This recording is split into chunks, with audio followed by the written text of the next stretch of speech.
This is People's Park, Renmin Gongyuan. Hey, look at the rainbow.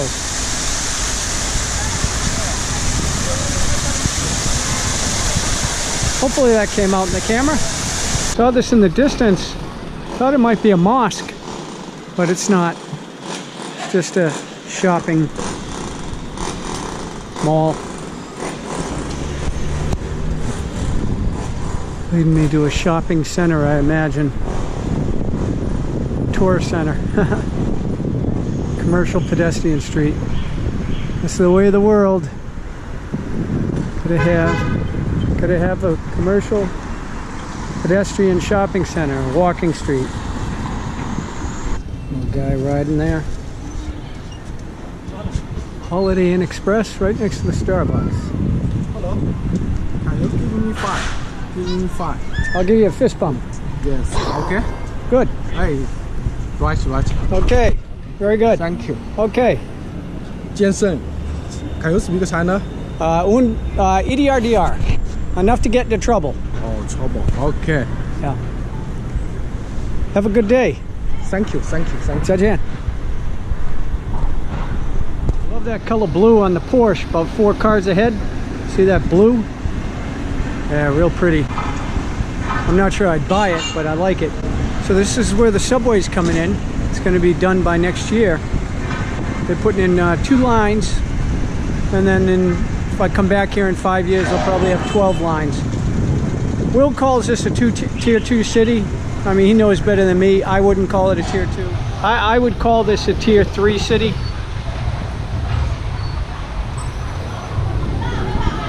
And because this is just getting the subway now. Tier 1, tier 2 cities have subways already. The tier 3, tier 4 cities are now getting subways, airports, other things. Highways, you know, a lot of highways going up here now. And I mean, if you wanted to, this is why, you know, I didn't have really the courage to do it back then.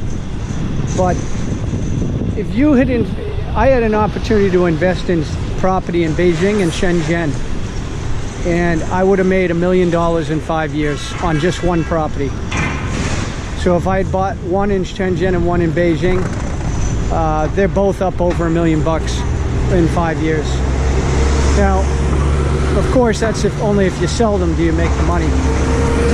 Now here, Will's taken me to his family's apartments, and his parents' apartment he took me to, they bought it 2 years ago for $100,000, which is what I would have paid 5 years ago in the one in Beijing and the one in Shenzhen, which are both worth well over $1 million, almost $2 million now.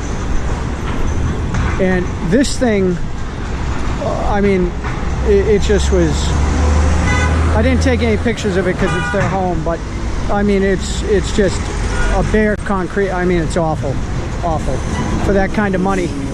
I wouldn't have spent $10,000 on it. I wouldn't have taken it for free. Well, free I might have taken it, but my point is you know, if they're selling that thing for $110,000, see what happens is you get a significant fear of missing out and herd mentality here. Now everybody believes that it is their duty to become a slave for their apartment or their house.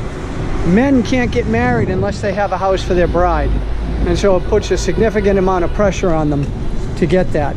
And then what happens, that drives the price of everything up. Now when I first came to China, there were no coffee shops, there was no Starbucks, there were very few McDonald's and KFCs. KFC and McDonald's were here, but they're very few.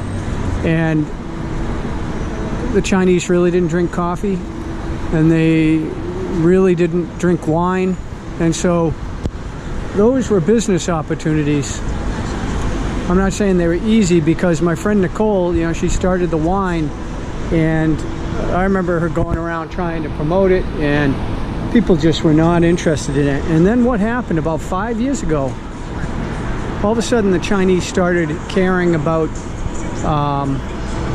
culture and the appearance of culture and class, and you know, all of a sudden pets started becoming something people, you never used to, when I first came here, you would never see people walking dogs or with cats or those type of things, and now it's a huge industry here.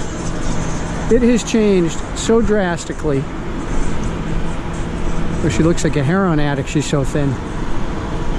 It has changed so drastically that the Chinese are now pumping a percentage of their income into this what used to be useless stuff. I mean, when people were worried about putting money on the table, you know, they didn't care about feeding a dog, you know.